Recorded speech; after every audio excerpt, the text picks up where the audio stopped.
You serious? Yes, this is How to Kill an Hour. My name is Marcus Bronzy. Thank you in advance for killing some time with us today. Hey. We got a friend back in the house. Yeah. Fung Butcher. What's going on, brother? I'm all right, you know. I'm ready to go. ready to. Yeah, ready to go. I think that's the best way to phrase. Oh, we got a lot to talk about. Yeah. Man. Before we get into it, can I just say on your social media the other day, I absolutely love this, you know. 10 ayayad. 10 ayayad. So it's that guy who was was a Canadian politician. Yeah. And he thought he'd be very creative and I guess explore diversity. Yeah, with the COVID restrictions. Yeah, and he listed in the region of, I didn't count, but we're probably looking at about 30 different ways you could say stay in your yard. Yeah. Interestingly enough, he even created a little space for Jamaican Canadian nationals. Yeah, to kind of identify with the call to stay at home. Yeah, if you want to hear a politician trying to talk patois, this is it. 10 ayayad. 10 ayayad. Look, just to give you context, I'll play the start of it though. Hi folks, there's one thing that's uniting all of us in Ontario, and that is stay at home. And this is his regular Restez speaking voice. à la maison. That's French. jolly. Low fun.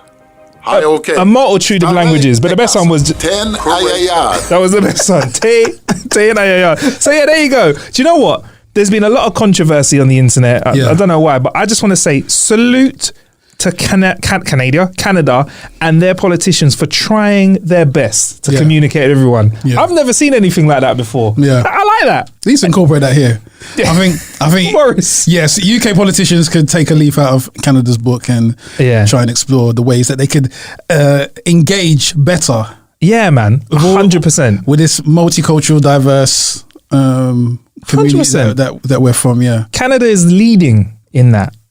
Leading when it comes to that, man. Yeah, make some notes. You get me?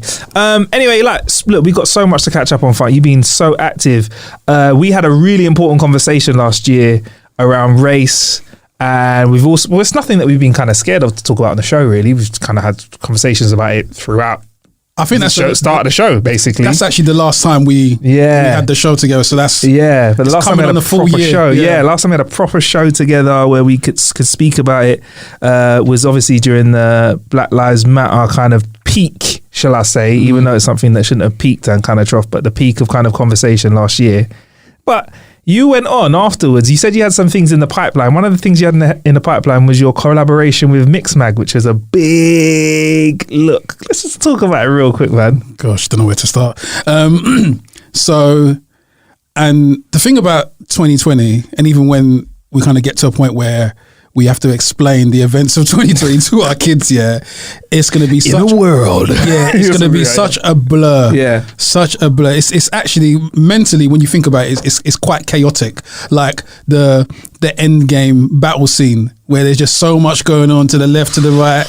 Yeah, so you don't even know where to begin. So we had this conversation, me, you, and Dev, and I think at that time we were kind of had Blackout Tuesday happened. I can't remember. Blackout Tuesday had happened already. Yeah, okay, so it Blackout happened. Tuesday was, as far as I remember, because it's last year's is a bit blurry, innit? Because it was lockdown. Yeah, I think that happened quite early. Yeah. So the Blackout Tuesday event happened, and I think for anyone listening now, you have to understand that this was the impact in this was kind of widespread throughout all aspects of the black community, black entertainment industry, so on and so forth. So everyone kind of responded in their own specific ways as to their feelings towards what had happened in America with George Floyd and Breonna Taylor, and how that resonated with their own feelings of helplessness, disenfranchisement, and so on and so forth. So me being a kind of like a contributor in my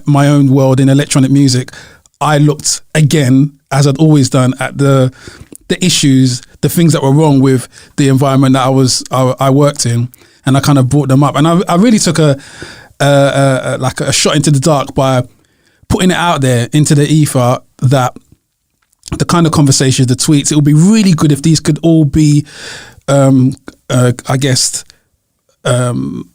elaborated on and fleshed out a little bit more and explored in a wider reaching publication such as Mixmag, which actually gets to those places in the music community that we want to reach and want to kind of affect and bring about better changes of circumstances for black professionals.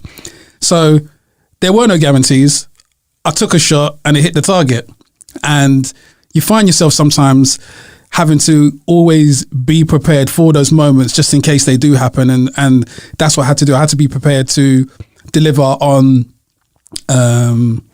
the expectations that I'd kind of put out into the atmosphere. There was a lot of energies banking on me getting this right. There was probably a lot of energies banking on me getting it wrong as well and making a complete arse of myself. But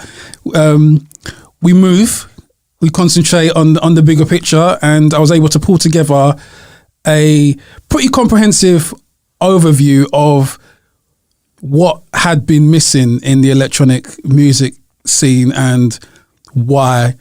But I wanted to kind of navigate it towards a solution-based approach. I didn't really want to just have, in the end, it was like 19 features. I didn't want to have like 19 features of just anger and frustration and ranting, and that in itself is a bit counterproductive. We're already kind of running on a deficit energy-wise with the trauma of being locked in your house for, at that time, it was probably like 6 months of the year. Yeah, man. So, and there's, look, I find there's nothing wrong with grieving, I just want to say, but like, action has to be taken at some point, and I think your action was such a positive set of actions as well, man. Yeah, I think I just tried to kind of mobilize people towards an objective which worked for all parties. Like I said, I think I spoke on this. I can't remember who I spoke to about this, but I basically said that within a solution, someone has to see themselves in that vision for them to engage with it. So I was very conscious of the fact that the solution that I was proposing is beneficial to everyone, even if you're not black. You have to get on board with this. Cool, 100%. It is what it is. Harder for some than others, wasn't it? On Twitter, we saw. Some people had to swallow their words or swallow their tweets. Yeah, swallow their tweets. And the thing is, I mean, it's quite an interesting perspective to be in, because you get put in the firing line, you get the trolls, they're sending you racist abuse and all that kind of stuff, and it's not something that I would advise anyone to kind of go down if you are thinking of trying to make a change for the difference. It is quite mentally draining and taxing, and it's probably the worst year of all time to try and deal with it. Oh yeah. But yeah, we were able to kind of pull together, whether or not it's the pictures, whether it's not the interviews, all via Zoom, obviously, because we couldn't engage, and get these really, really difficult features out. We looked at techno music and its relationship and its the awareness of its roots. So we looked at that across the pond. We were talking to people like Kevin Saunders and Idris Elba. We were looking at Marshall Jefferson. We was looking at, closer to home, we was looking at black women that had been ostracized and admitted from even the business side of things. So that one was probably one of the most popular pieces. It really highlighted how much this has been a convention within electronic music, especially, but across the board. Like there was a lot of black women from other popular music genres, and they were just like, I identify with this as well. This has been my experience also. So there was like a duality working, where as I was presenting this information, it was confirmed by the experiences. So scientifically, there was a reaction happening online, which then you could push forward with and validate that there needs to be some change. So I kind of presented a feature to kind of tie things off at the end called the exit strategy. Which is kind which is kind of like, in my way, again, you don't really have to be a kind of like a scientist or the most intellectual or articulate person in the industry. You just kind of just need to have an awareness of what you've seen and identify the gaps in the market space and fill those gaps with I guess with a relatable and credible idea. So that's what I did towards the end of the issue. And I was a guest editor for Mixmag. Sorry to kind of come back full circle. So I was a guest editor. I've got no background in writing or journalism, so on and so forth. I mean, I've written a bit. I've written a few tweets. Yeah, I've written a few tweets. Yeah, I think that before that, I've pushed it as far as 140 characters. And, and so on. Yeah, Easy, yeah. There was some smoke coming from my pen, or my keyboard rather, when I was doing that. But other than that, I've got no real experience apart from the lived experience of being a music professional in this field from all strata, coming from underground, real roots underground, pirate radio up to commercial radio. And I've seen enough of the nooks and the crannies of the different aspects of the industry to know that there is a problem here that needs to be solved. So I could articulate from that perspective. And credit to Seb and Patrick over at Mixmag, because on their side, for Mixmag to be really open, honest and transparent, to look at themselves and look at the part that they've played in missing out and I guess adding to the issue, but then wanting to change it proactively, I think that's incredible. And I think a lot of organizations, I think this is the important part, a lot of organizations need to be doing the same and matching their what would you call it, their gesture, as it is at the moment, their gesture of a black square last year, matching it with some real tangible action. Yeah, and continuing action as well. Yeah, continuing. Blackout, Mixmag Part 2. Well, this is the thing. So the beauty of it was, off the back of that, Mixmag have taken the blackout feature, they've created a whole tab on their website, so it exists there now, and more features in relation to that aspect of the black conversation can be added there. But also, it's a kind of like a conduit of things that are brought up there can actually exist in the other parts of the magazine, as it were, kind of thing. So we're not going to be like compartmentalized to, oh, you just chuck the black people over there kind of thing. We're going to exist all throughout the magazine, but issues of a deeper note, that are more nuanced, you can begin to explain in that tab. That's the tab. Click it. Click that tab. Click it. Yeah, and if you haven't, click it. We'll put a link to it in the show description. Yeah. Click on it and check it out. So Funk, yeah, man, you did that, and you went and went above and beyond what anyone would expect. And I've been releasing music. And you've been releasing music.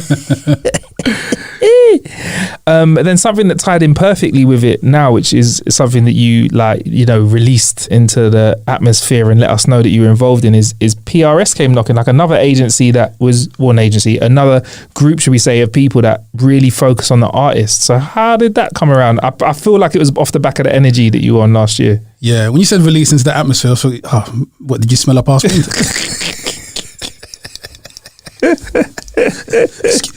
Excuse me. Yeah. So that has come off the back of I guess my consistency of character, and I've always been banging this drum. And if you're watching closely enough, I'm very passionate about help and change. And I mean, there's so many different fights going on at the moment. There's obviously the broken record kind of battle. Like I said, this is literally, 2020 was crazy, and 2021 is just 2020 part 2. Yeah, it's just the continuation, the director's cut. Yeah, that's what it is. It's just the director's cut. Terminator 2. Yeah. Judgment Day. Yeah, Sarah Connor and all them lot. So it's a continuation of sorts. And so off the back of that, because I've been so vocal and advocating for change across the board, so there's obviously the change and I guess an equity kind of perspective in regards to the treatment of black professionals within the industry that I've kind of been behind, but I've also been behind change in regards to the treatment of women and the abuse of women. There's talks of the change in regards to the inequity in streaming and the remuneration rather of songwriters, producers, music makers in general, as to what they get in there as a percentage of what's coming through the streaming sites. There's conversations there. So I guess all these different conversations that I've been a part of last year, they kind of coalesced into an idea that I would fit into certain spaces better than others. So I'll be frank, a job was kind of pushed my way, and someone said to me that you might be good for this, and I was just like, and I mean, I've kind of operated in a very DIY freelancer space for such a long time that I didn't really envision that there would be something in the market space that could utilize my skill set, which is quite varied. It's not as specific as, it's very hard to describe and articulate on paper what I do or what I've done. Because I mean, you've known me for X amount of years, and I wear many hats, kind of thing. Even when I got a good trim, I'm still wearing. So the PRS Foundation, which is separate from PRS Music, kind of thing. Obviously, they share the same name, but they're part of the UK music umbrella, which is obviously got underneath it. You got BPI, PPL, Ivors.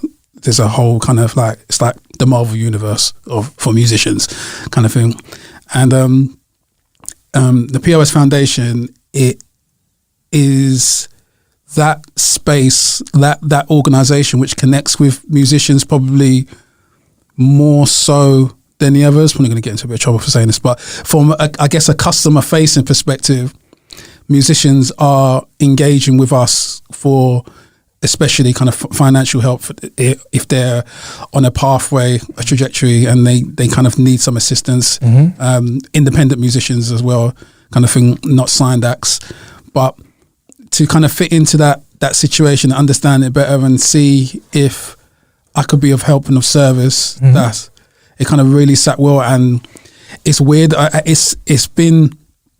haven't been anti-conventional 9 to 5, I would say. I just haven't seen anything in the market space which fulfills me in the way this does. And it kind of ties in with who I am as an individual. So, I mean, I've been in the job now for like, I think when this comes out, this would be about, not when this comes out, but as I'm talking now, I've been here for like 4 weeks now, a month. And it is a baptism of fire. Everyone's working remotely. And obviously, taking into consideration, some people sadly have lost jobs and so on and so forth. So I'm very grateful, obviously, for the opportunity of, like, it's just sod's law. The amount of times I've been looking and I've been like, oh, I'm done with music. Let me look for a job, and I've never found one. And I managed to get a job during a pandemic. It's just like, it's just okay. That's life, I suppose. I think it fits, man. I think it fits in with kind of your, like you said, you know, you've got a very specific skill set, and I think it works, man. That's sound like a hitman, isn't it? Yeah. Specific set of skills. Dressed like a hitman today as well. Funk's wearing all black. He's got the Navy SEAL beanie on as well. You look like you're ready to, because the Mission Impossible. Because I'm dressed like this because segue. We're going to be talking about Hitman 3 later on, but I digress. But I mean, look, we can get into it now, but like, I just want to say though, bro, like, I'm so happy. It's great that you're part of the PRS Foundation, and that you're like, it's great now, because I feel like you're always someone who's done things to be part of active change, and by being part of the foundation now, you can actually be part of change. Because I think for you, it's a lot more than conversation, because there are some people that are very good at conversing around the matter and highlighting issues, which is needed, but then I think after conversation there needs to be action in it. Yeah, man. You've been action man. Yeah, action man, the greatest hero of them all. Those toys, those action figures, and they had like AstroTurf for hair. AstroTurf for hair. It's that weird felt material. But I think you have to be about action. I think now, the time we're in, you've just got to, I guess in some instances, just be a bit fearless, risk it all, and take a punt. Like, God loves a try, and just give it a shot. Bet on yourself. Look at me in Funk. What's Wesley Snipes saying in that film? Always bet on black. Yes. Is that from Blade? I can't remember what that's from. Is that when he's Nino? No, it's from Passenger 57. Passenger 57, that's it. Always bet on black. You know, I would do a Wesley Snipes just night of films. He's been in some great ones, man. Universal Soldier. Come on. Shout out to Wesley Snipes as well. You know, sometimes this whole period, He's been tweeting last year as well. You really want to be infused by your heroes, and it's nice to see that people like Wesley Snipes and a few other celebrities online. They hit that. That point, that moral compass, they hit it right on the head. They get it right, man. I feel like he's hitting us with some real knowledge, like wisdom now. Do you get me? We're not talking about the Wesley Snipes that ducked taxes. We're talking about the Wesley Snipes that's learnt for those lessons. And we're talking about the Wesley Snipes that is like, he's learnt his lessons, and now I feel like he's in a zen place. Yeah, man. I think he's ready to bring back Blade. I would love, I think that's going to happen. Really? I've been hearing whispers. I don't know how really it is, bruv. I would love, because apparently he was hard to work with on the Blade films right now. And in hindsight, now you're like, oh, hard to work with. Well, this is the thing. There's a new and greater understanding of hard to work with. She was a diva. She was difficult. He was argumentative. So there's a greater understanding of how damaging those terms and those labels are going forward and whatnot. So 100%, man. We need to add that swag back into Marvel, because he was responsible for a resurgence in Marvel, and probably there might be some people disagree. He probably helped to kickstart putting Marvel into where the conversation is now, because without any proof of movies doing well, because he had 3 Blade films, that's a good franchise, to hit 3 films back then as well. I know now you got Fast and the Furious Infinity, but whatever, for hits, so that kind of would have put Marvel on the direction path it was now. And the thing is, it's because also as well, because the Blade character it's almost like it's a lesser known character of the Marvel universe. People didn't really attribute the kind of the claim that he did to the whole Marvel situation. So Marvel's kind of popping off and doing well, and they don't understand, maybe from a business perspective, his film doing well, it set them on that path. Because I've seen that. Because if we can do this with Blade, what if we took one of our front running guys? Do you know what I mean? What if we took an Iron Man or an X-Men or something like that? That's where the conversation would have started from. And to be fair, maybe that's why they were so fearless with the Black Panther situation, because they've already had a bankable success with a black man however many years before. So it's just, that would have helped to get it over the line. I think it would have had to, for them to have the conversation. I know it sounds really ignorant of me, but I know how ignorant these people are. They're like, oh, where's the proof? Where's the proof? So someone will say, hey, look, you seen Blade? We've got 3 of them. Oh yeah, okay, my apologies. Okay, that's what you got to do, man. They pick up the receipts. Oh, it actually banked well as well. Okay, let's do it. That's why representation is so important at 100%. Times, because representation with a positive outcome, it sets a precedent. No one can question after that. It's just got facts. So what are we just? I would love a Blade 4. Honestly, they're not going to use him. They're going to use bad motherfucker. The guy from I forgot his name. The black guy that was in he was in what's that what's it called, the TV series with the president, and Kevin Spacey was in it. What's it called? I didn't watch it. I was going to say Sticks and Stones. It's something like that, isn't it? It's a remake of a British. What's it called? Where he plays the guy that's trying to be president. I'll get it. It'll come to me. House of Cards. House of Cards. The black guy that is in that, and it's terrible. I forgot his name. And was he's Oscar nominated? Did he win an Oscar for Moonlight? It's gonna bug me. What's his name? Surname's Ali. Mashallah. Yes. Mashallah Ali. He's actually got a little bit of a Blade look to him. He's got a Blade swag to him. He's got a Blade look to him. And I've seen people do a few mock-ups, and they use their Photoshop to do a little bit of cosplay on him. And once they give him that terrible fade that Blade has, you know the fade, the trim that looks like he turned into a vampire halfway through a haircut. So that's his form. Oh man, I hope he does it justice, man, because Wesley Snipes, 90s Wesley Snipes, hard act to follow. He was everywhere, man. Hard act to follow, man. He was the bankable. He was like the black Jason Statham. 100%. 100%. It was just everywhere. Anything action related. Don't worry about the script. Brother, I swear to God, he was so him in a lot of his films. I swear he looked at the script and was like, fuck this shit. Let me add some sauce to this script because he had so many one-liners, man. Yeah. See ya, and I wouldn't want to be ya. But anyway, so yeah, Hitman 3 Funk. You're dressed like a hitman. Yeah. Like, for those who might be new to the whole franchise of Hitman, what's the general premise of the game? Because I feel like it's quite unique, man. Yeah, and the thing is, it's actually prompted me to go back and watch the films again because so the films are out and all that and stuff, but the games are actually really, really, really enjoyable. And I'm playing Hitman 3. I previously played Hitman 2, and I don't know if I just had to kind of get used to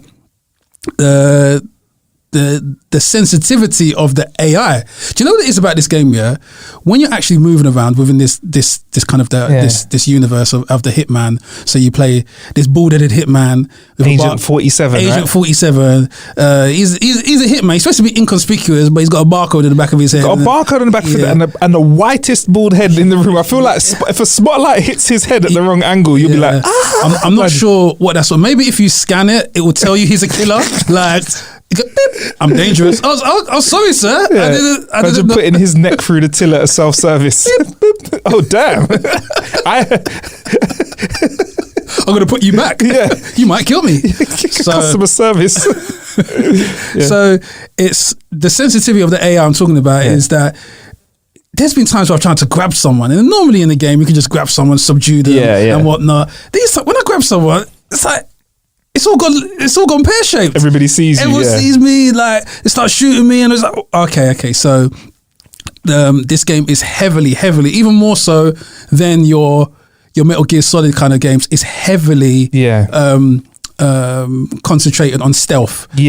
Stealth, subterfuge, playing badassery. I think what's cool about Hitman is kind of like Ronsil does what it says on the tin. You play a hitman and you have to kill a target, right? But then they start to add this narrative into it, which, to be fair, you can pick up on if you go on YouTube, or they give you some recaps usually in the game and stuff. But to be fair, the main joy really seems to come from, like you said, Funk, you've got this world that's super intuitive, right? You can affect it in so many different ways. But what's interesting about Hitman, isn't it? It's the fact that you can, the replayability of it, because like in real life, there are many things that are dangerous out there. So if you have this skilled hitman like yourself walking around in the game, the ways that you can dispose of your targets is like not infinite, but there's just so many different ways, which kind of lends yourself to play a different play style, right? Yeah, and I think that in itself is one of the most encouraging aspects of the game, the fact that you actually go into it with this very linear approach of I'm just going to kill someone with my gun, because that's the way you kill people across games of all genre. You just use the most lethal weapon available to you. But then there's also this aspect of, do you need to kill this person? Do you need to kill this waiter that you only really need to subdue to kind of borrow his clothing and disguise yourself? Let me just carry him and put him in the closet here. Put him in a laundry basket, or like in a laundry basket, put him in this chest of drawers, and then carry on with my mission, kind of thing. I like the step away from reality a bit in the game. Is funny when you do dress up, because you get to dress up as other characters, and when people mistake you for other people, that's obviously. I know they're like, it's super suspicious if you drop a coin and somebody sees you, like, hey, what are you doing? But when you get to dress up as other characters, that is always been something that I always find like comedy value in it. Because I feel like when they dress him up, he always looks a bit off key, doesn't he? Like, obviously you can see the barcode, but he just looks a bit like, oh, come on, man, you got to know. It's like me, if I put on a black beanie and a black tracksuit and you walked out the room and I walked in again, I'll definitely be able to tell the difference. Maybe not in certain boardrooms, but I definitely will be able to tell the difference. So I feel like that's quite a funny take that they have on it, man. I mean, you can even arouse suspicion by hanging around for too long. So if you notice that when you're around, you bump into someone like in the party, I think the first level of the game, you're in that famous building in Dubai. That's it. The Burj Khalifa. So you're in there, and I think you're schmoozing in some sort of industry party. You got to get closer to your targets. There's two of them. But when I was in the toilet and I got too close to someone, and I think I switched on the tap. I let the water overrun, and I've immediately aroused suspicion just because I've made a mistake. It's like, okay, so you really have to be focused and concentrated on being as normal as possible and blending in. It actually says it in the game. There's aspects where you can just blend in. Where if you might take, I don't know, the disguise of like one of the kind of the agents in the game. To blend in, you would assume his position, I don't know, standing by a wall or something to look as inconspicuous as possible. Like you have to, like, for example, to get into an area that's security clearance, you need to get the security clearance outfit. So you don't just need their key card, you need to look like security. And I think it's great, man. I just love the distractions because there's, you see when you can cause a diversion by switching on the Hoover, and the noise will just what's going on over there? I love that. Or throwing a coin, and like there are people that are speed running missions like 52 seconds. Really? And it's fun to watch. But at the same time, I was watching YouTube comments, and some people are like, I took 40 minutes with this and I enjoyed it because you can.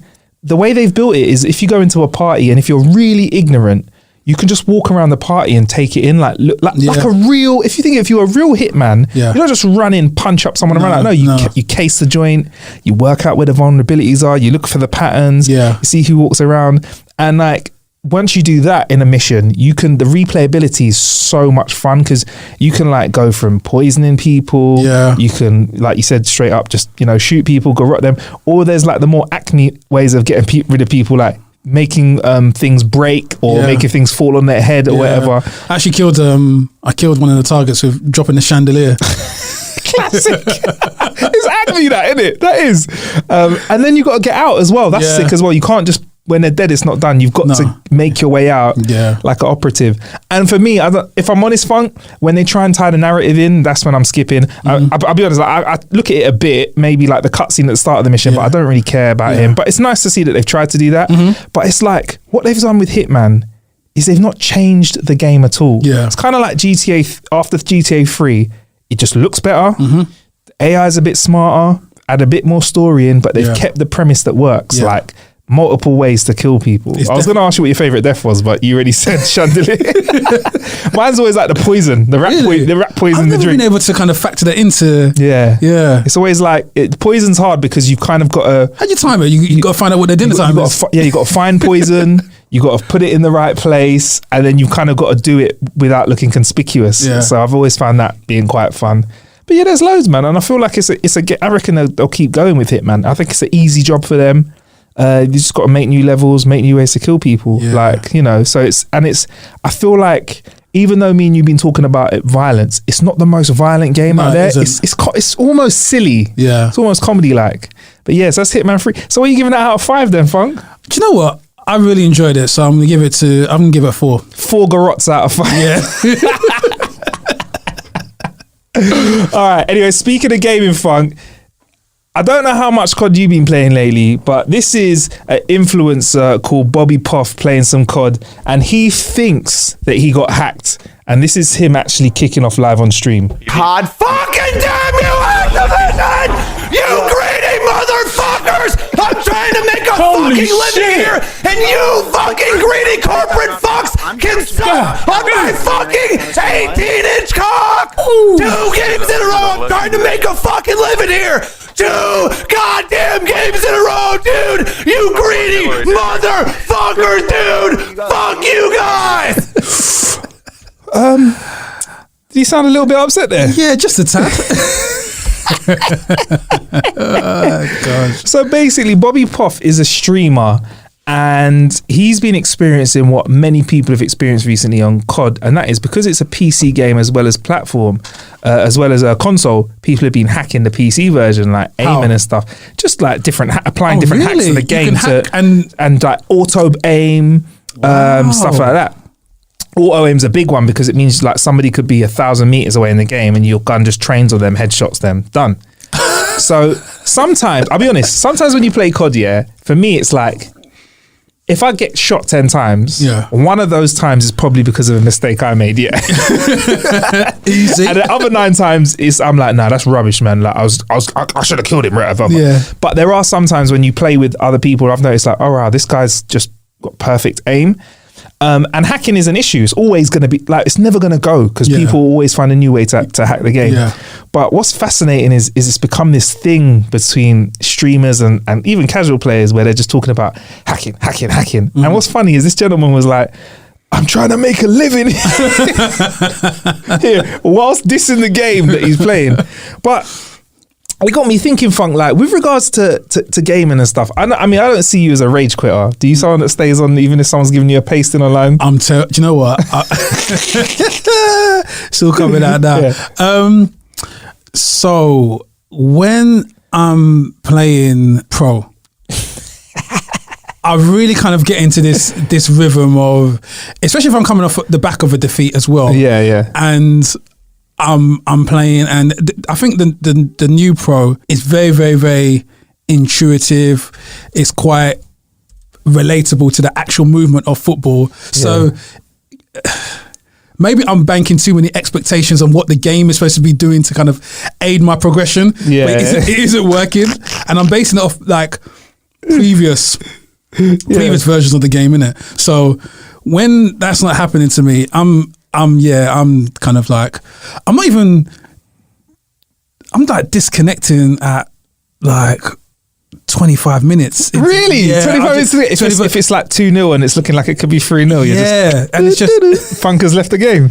And the thing is, I actually just power down the whole PlayStation. I'm just like, do you know what? You flip the switch in your house, like, the fuse switch. Yeah, the fuse box. I cut the wire. I go out to the main like exchange point outside the house. Everyone's losing it. So everyone's losing power. Yeah, I'm just like, I've had enough.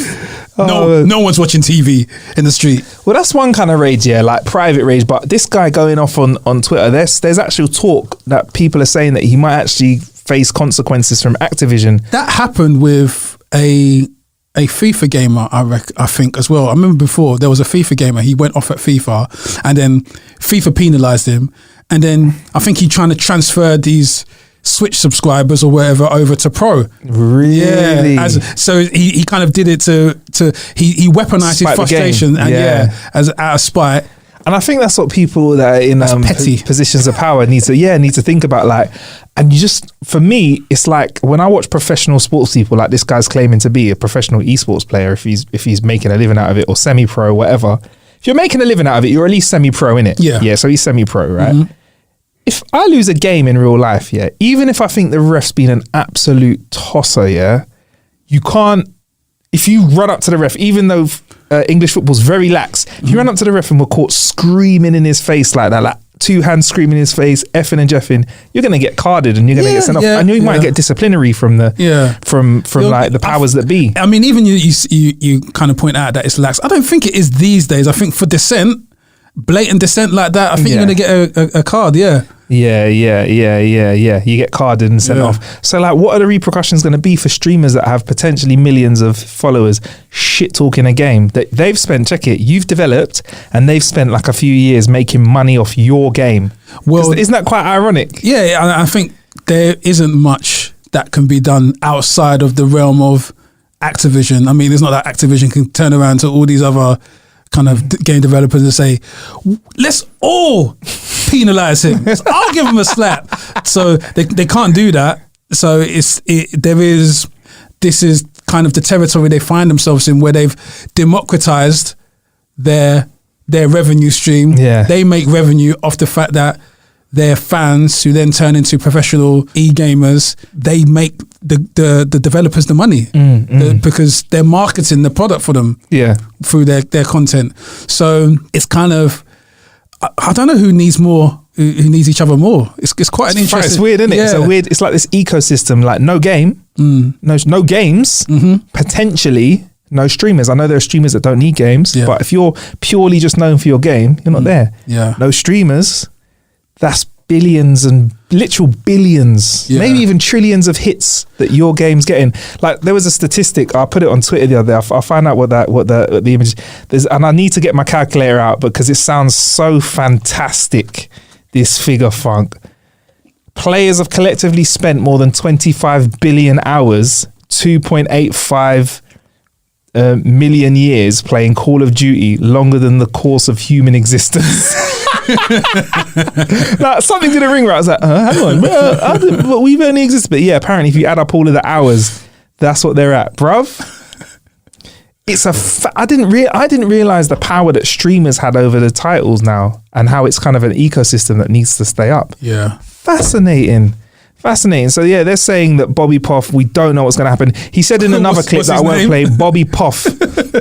he said in another rant that, you know, he's got a call with him scheduled due to his impact, but I don't know what that is. What's he going to say? Stop the hacks, and they're going to be like, all right or no. Do you get me? Yeah. But you know what? It was nice hearing a man kick off like that. The part of me that likes the giggles when I see a young kid fall over, but when I know they're all right, I'm like, that was hilarious. Enjoyed that too, man. That was just 2020 rage personified. Yeah, exactly, exactly. And speaking of some 2020 vibes out here, or 2021 vibes, Joe Biden's hacked the White House website, you know. Okay. Yeah, he's hacked the website. Well, he's put a little message in there, shall I say. We done it, Joe. So yeah, done it. Oh, you know what? I've not got to speak to anyone about this but you. His little run down the catwalk when he won. Did he? I was like, how 80 plus? Yeah. You're moving like that. You're moving like my dad after he's had a couple Guinness at Christmas and some music comes on. Heard that rocky music in his head, didn't it? But you see the talk online, everyone was just like, Joe, like, slow down. Yeah, don't fall over. Yeah, but he's the 46th president of the United States, so the official White House website has gone live. I didn't know this until I read this article. Every time there's a new person that's in power, they get a little revamp. Okay, what are you using? WordPress? Squarespace. Apparently, if you go to squarespace.com/Biden, you get 40% off. And a free American themed website, but it's gone live and it has a brand new design that even comes with dark mode. Okay. I see what you did, Biden. My brother. It's a fully responsive website. It's a good website, right? Yeah. But an Easter egg has been found already, right? Shortly after dropping the website, if you dig into the HTML somebody found online, it says, if you go into the back end and try and read the code of the site, so it says, Joe knows coding, yeah? Hey, listen. Joe was around before coding. Joe was around before computers. Wow, he actually was. He's 80 something, Funk. Yeah. This guy is closer to the world wars, than most other people we know. Yeah, 80. That's the thing. People need to realize that old presidents and old people in power, as long as they got progressive minds, the wealth of knowledge that they have. You ever met somebody who's just older and you're like, I've only lived a quarter of your life or a third of your life. Do you know what I mean? Yeah, I've benefited from a lot of people like that. They've got a great insight. My favorite question to people that are older than me is, what would you tell me? What would you tell yourself when you're my age? I ask everyone that. Everyone that. And it's so funny. You see like the lessons that they've learned and they can install information on you. But speaking of installing, so he installed something at the back end. If you tuck in, it says, if you're reading this, we need to build the back end a bit better. So Biden's already came through. Kind of smart there, man. Sick. He is. I like it. I like little stuff like that, man. And that's a little interesting touch on the website.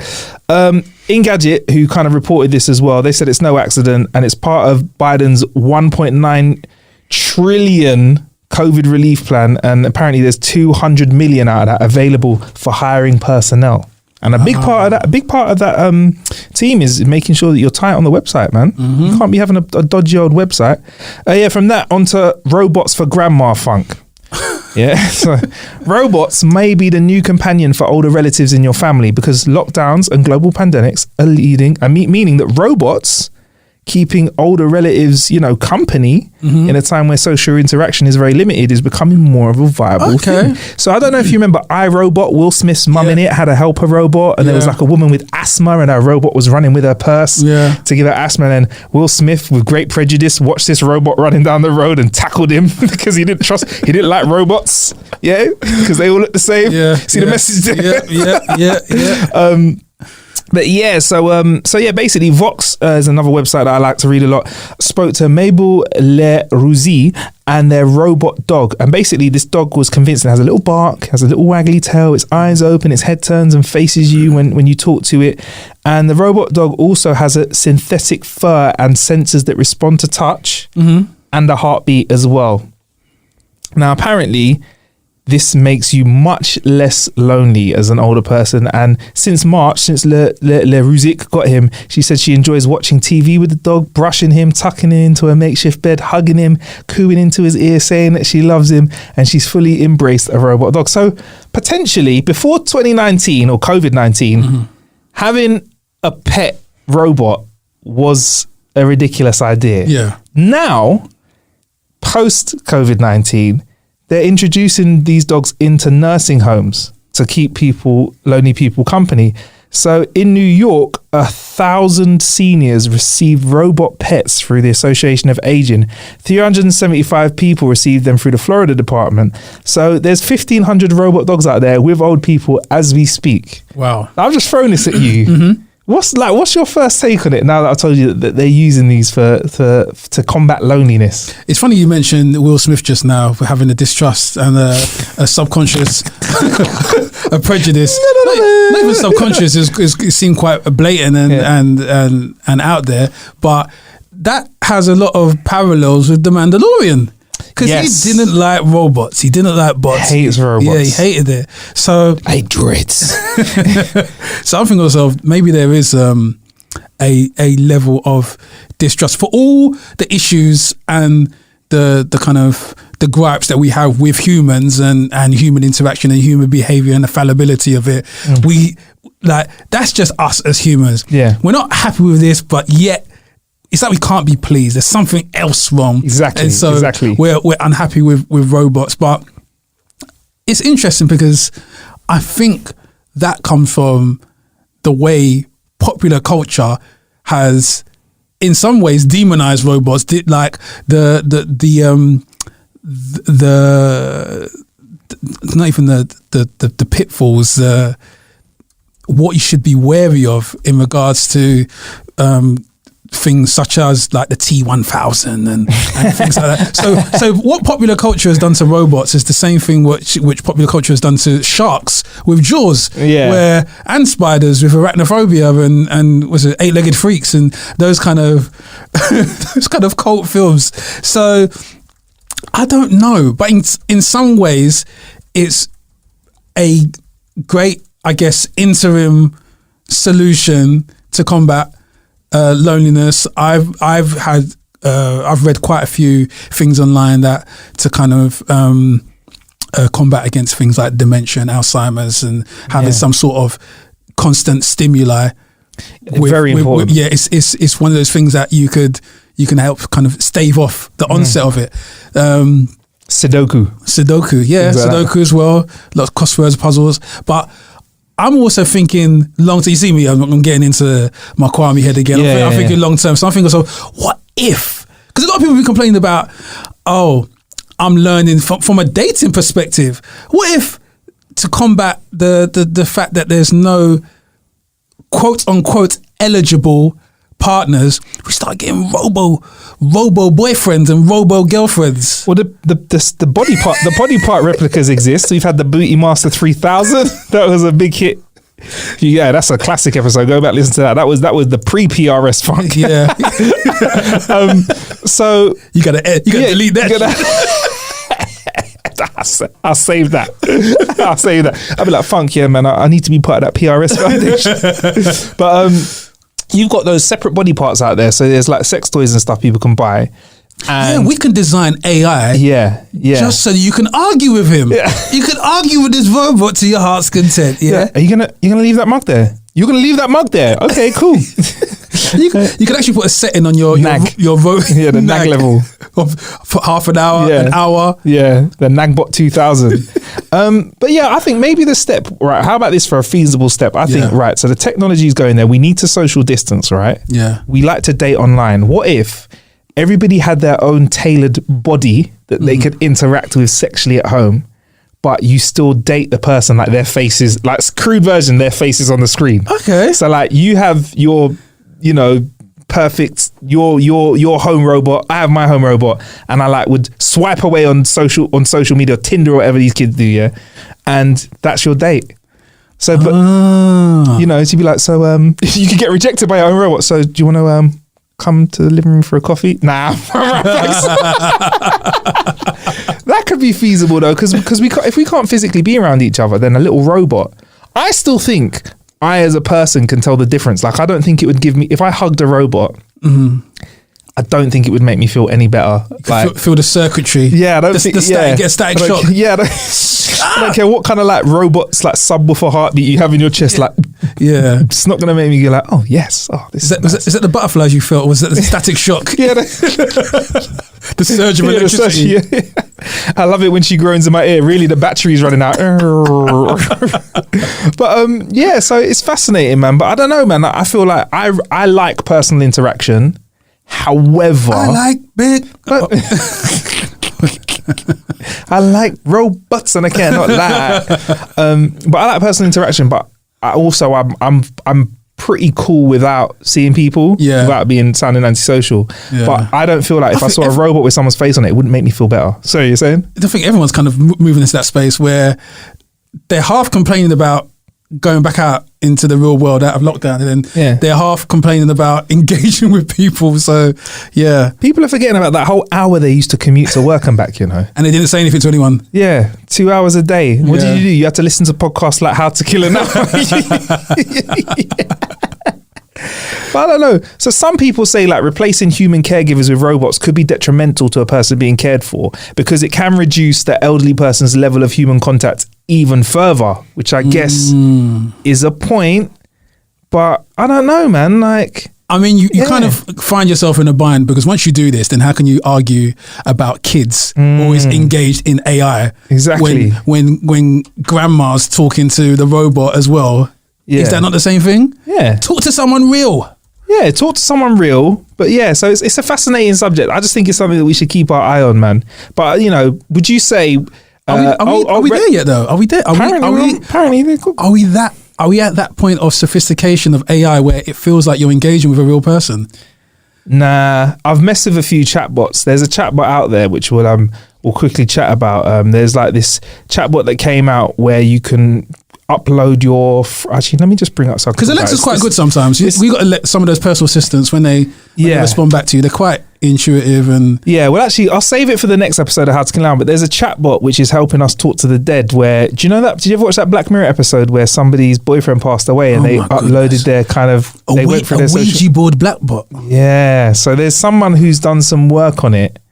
I'll get into it. A young Belarusian man died in 2015. His name was Roman Mazurenko, and he was barely into his 30s, and a tech entrepreneur and a legendary figure in the city's cultural artistic circles. Now, following his death, his friend, Eugenia Kurdia, reread thousands of texts she had exchanged with him from 2008. Okay. Right. Roman wasn't interested in social media, and they were written characteristically in a distinctive way. Roman also had mild dyslexia and used idiosyncratic phrases, right? So these messages were her remaining connections to Roman. Eugenia was an entrepreneur and software developer, and she'd been working on a messenger app called Luca that used AI to emulate human dialogue. Long story short, she watched the episode of Black Mirror where a young woman was shattered by the loss of her boyfriend, and she installs an app which read through his social media and basically started to message her like him. And she's made her own real life version of it. Something that can scrape and look through. So there's an app out there that can scrape through all of what Fung Butcher's tweets are, and it can try to be just as witty as you are, just as sharp as you are. And they've turned it into a chatbot called Replica, which I've been using. I tried it, and I'll be honest with you, it's smart to a degree, and it's fascinating to see something that can communicate with you in a human-like way, but it still feels like it wouldn't pass the Turing test, which is the test where a robot can trick you into thinking it's real. Because little things with chatbots are things that that I can still throw it with. Is it will just try and throw data at you. Like this one thought it was clever. I said something about films that I like. I said sci-fi films. It goes, "Oh, my favorite sci-fi film is this," and I was like, "That was a bit quick." Okay. Went on to IMDb, it just picked the most popular sci-fi film on IMDb. Okay. And or I'd type into the chatbot like something that didn't make sense, like lemons, cup of tea, upside down toaster box, and they'd be like, "Yeah, man, sure." Yeah. If I messaged you like that, you'd be like, Are you having a stroke? Yeah. Are you Yeah. okay? Yeah. But yeah, so That's obviously taking the human aspect of overcompensation in regards to awkward situations, whereby when you're put in a circumstance Exactly. that you don't know about, to match or to kind of force engagement, Yeah. you might draw for an obscure fact to kind of put you in the ballpark. Of course, Yeah. yeah. You draw for an obscure fact just to make sure, like, you know, the litmus is. Oh, I've been there. It's like, Yeah. is that near? But it's like, do you think if you read all of my tweets, you could do a tweet like mine? Because I think I'm very generic on Twitter, right? I'm Yeah. very like, hey, check out this podcast. I'm like, hey, check this out. Hey, do maybe this. not yours, maybe mine, because like my tweets are just endless. And obviously as well, your tweets would have to be, I could only answer or compose a tweet based off the topics that you speak on accurately. So Right, if you were okay. talking about, okay, let's compose a tweet on, I don't know, rugby. Yeah. That you don't really talk on. I'm going Yeah. to compose a tweet like that in the style of Marcus. Yeah. It's going to be difficult for me to find information to Yeah, compose. 100%. Yeah. But even like your witty quips, like I think that's where the personality is. Like I could do a tweet that maybe had the information that Funk had. Yeah. And like the But you can get direction away- of you. The thing you can get away with me is because I normally lead with jokes and humor. Yeah. As opposed to, so if the AI was always geared to, well, whatever the conversation, Yeah. he kind of uses humor as an icebreaker and then leads with Yeah. answering the question, you can kind of get around it. All right then. So you think maybe if you want to take a little break and you train up your app, Funk's in Dubai doing up influencer, and the app's taking care of it. I mean, Replica's free. I tried it. Have a go on it, brother. I'd be Okay, interested in seeing okay. what it's like. It's a bit weird. It does weird stuff though. Really? It's kind of built for people that are lonely, and I'm like, I was just trying it out. It was like Lonely. I think it messaged me saying I'm lonely, and I was like, because I'm dread, because I know it's not a real person. I was like, you sound a bit emotional. Sort yourself out. But I realized if this becomes sentient, it might remember me Yeah. as the harsh one. Yeah. But so Give you the cold treatment. yeah, give me the cold shoulder. So yeah, so there are apps out there now that are taking on board what is written, input into it, and trying to use it to bounce back and kind of create extra information. I mean, what would you see the future of this being? Do you think if it was possible, if a computer could do this task, if we took every single thing that you wrote down online, do you think a computer could become, would it be a bit of funk if I was to talk to that algorithm? Or do you think there's still more that you would need to pour into it? I think if you're working in the departments for these large banking institutions and financial bodies, they're sweating. They got the wet patches under their armpits because they're thinking fraud. Right? They've already put all this triple whatever kind of triple what is it The security process. Yes. Oh yeah, like the double authentication. double authentication, triple authentication, all this DNA. stuff, all this stuff in place. COVID So, test result. yeah. But everyone's I guess vocal tone and frequency is going to be unique to them. If this can replicate it, then you're kind of covering quite a few spaces of authentication, which is covered in a digital space and in reality. So there's a lot of question marks. Well, keep an eye on that. I've got more to research around this, so I'll probably pick this up at another point and have a conversation with you about it. But it's fascinating, man. So there's, like I said, there's Replica, which is free. You can go out there and try it. There's Dadbot as well, which was created by an American journalist called James Valhos. In April 2016, his father was diagnosed with cancer and he started recording all their conversations. And then after 12 sessions, he had 91,000 words, transcripted it into 203 words, contained memories and anecdotes. And all of the material, including the transcript, was on MP3 files. So when he came across an article by two Google researchers, the project entered 26 million lines of movie dialogue into a neural network to build a chatbot that could interact with humans. The researchers asked their chatbot a series of philosophical questions, including the purpose of life. So basically, John decided to use his dad's recordings and combine them with this to make this kind of conversational robot that could talk in a human way. But I don't know, I feel like once you kind of digitize something and add an algorithm to it, it's not the same, bruv. There's never going to be another Funk Butcher. The thing is, yeah, if you do enough, if you kind of get at least 25 to like 40% of all these different aspects of the human experience, the look, the touch, the feel, the smell. It doesn't have to be exact, yeah. In isolation, you might be able to pick that up. But let's say if you're adding this technology and you put it with the visual capabilities shown in a deep fake, you're not going to spot it, because there's so much happening all at once that who really identifies.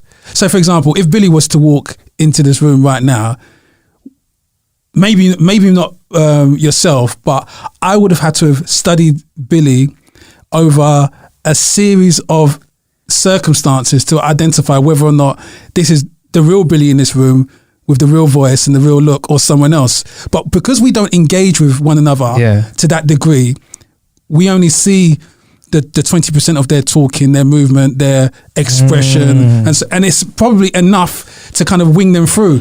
When you get into a bank here, you're not going to know whether or not that person has these political views or whether. It's just answering a series of questions to identify whether or not. So it's just enough to get through that situation. All right, Funk. So before we go then, last question. Go on. If this technology was available now for you to have a digital upload of yourself, would you want to do it so that when Funk is no longer organic, would you still want to be hanging around? Yeah, because the trolls can give racist abuse to him.